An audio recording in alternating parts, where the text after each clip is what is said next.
Hello, everybody. This is Angel Ribo, the CEO Confident, and we are here today again with Neville Joffe, the CEO of Biz Wisdom. Hi, Neville. How are you?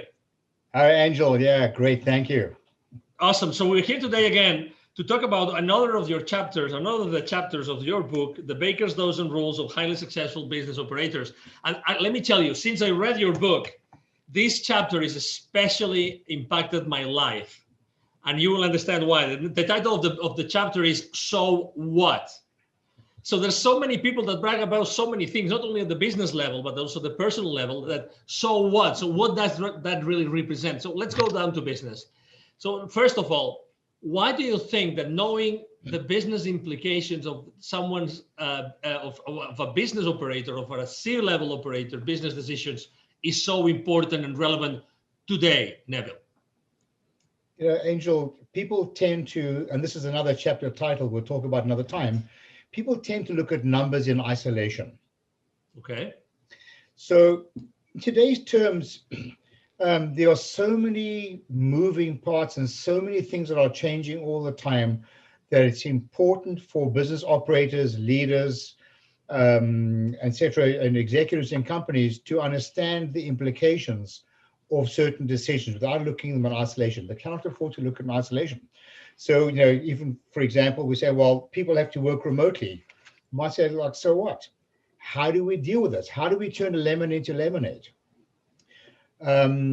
There's so many questions right now that people shouldn't take for granted. Exactly, and there's so many things that are actually being measured. You were talking about, measuring numbers in isolation.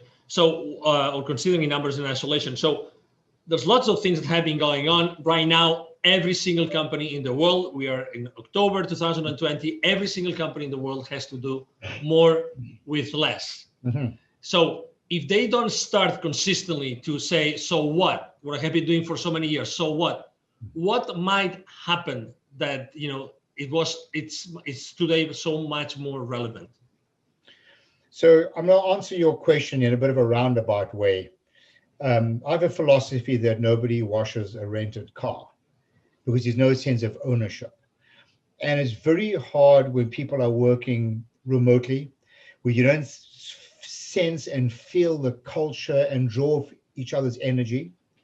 So all the more reason now that people are working remotely that they need to engage people and need to give people a reason to want to come to work other than just a salary check. There needs to be a bigger purpose. So to that end, I've been adopting a mantra of not only of late, but for a long time already, but I've sort of put into a logo, which I'll be happy to share with listeners if you want to see a copy of this. Essentially what it is this: in the middle, there's driving sustainable profits and cash flow. The word sustainable is the operative word. And around the circle of sustainable profits and cash flow, there are three arrows or three messages. The one is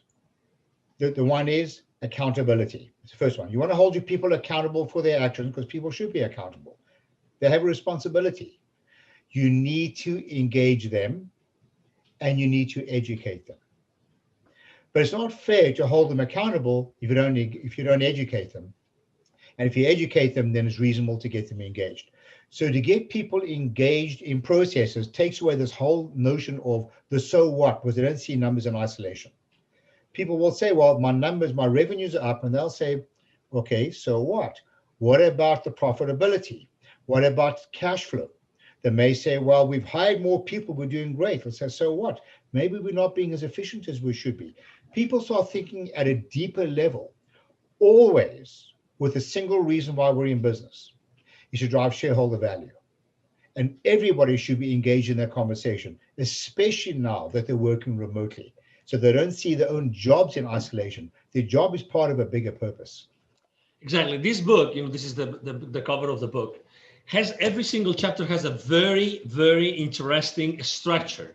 So it's basically the chapter itself, and then there's a series of questions. And then there's even, several pages of notes. And I'm reading one of the questions of your So What chapter. For instance, so does your HR department tend to talk about how satisfied your employees are? That's a very charged question. do they tend to talk about this? Even now, they're working remotely. So maybe, people are happy. So what? What are the consequences of that happiness today? What is the effect of that happiness today that the company has changed so much that everybody works remotely and that resources are much more critical than before? So what, right? A lot of HR, with no disrespect to HR or training, they see things in isolation in the sense that we've done a survey and people are happy. The next thing you know, they're leaving. Staff attrition, employee attrition is very expensive. And it's a known fact that people often leave not because of financial remuneration, they leave because they're not happy. People are significantly more happy in organizations when they felt needed, when they feel that they are contributing, when they're engaged in decision making. They will put that before money for the most part. Let me ask you another question. Actually, just yesterday, Neville and I were having a conversation with a C-level executive of a very large IT company. And we were having a conversation about the sales force of that particular company. And, he was talking about, how important it is, how all the sales force, the members of the sales force, all those managers and VPs adapt to the new situation, right? So, and some salespeople might say, but I've been here successful for so many years, for 20 years or 30 years, right? So immediately, the question that comes from this level executive, so what, right? So how does that mean that what worked for the last 20, 30 years is going to work now? What's going to be the effect of doing the same thing the same way, right, Neville? Yes, we had a fantastic conversation. In fact, he was talking about the Holy Grail in business, where if he could get his salespeople to be, rewarded for the success of the customer in relationship to the product or service they sold, that would be a game changer. Because making a sale the first time is not without its issues. And we spoke about the moment you make a sale, you're part of your customer's problem. Why? Because you're an expense on their P&L and your revenues and yours. And until you can demonstrate that the incremental gain on your customer's P&L will exceed the cost of the product or services, you're part of their problem. And this is a big wow thing, because he kept saying, well, we're employing really highly educated salespeople, engineers. And my first statement to him was, so what?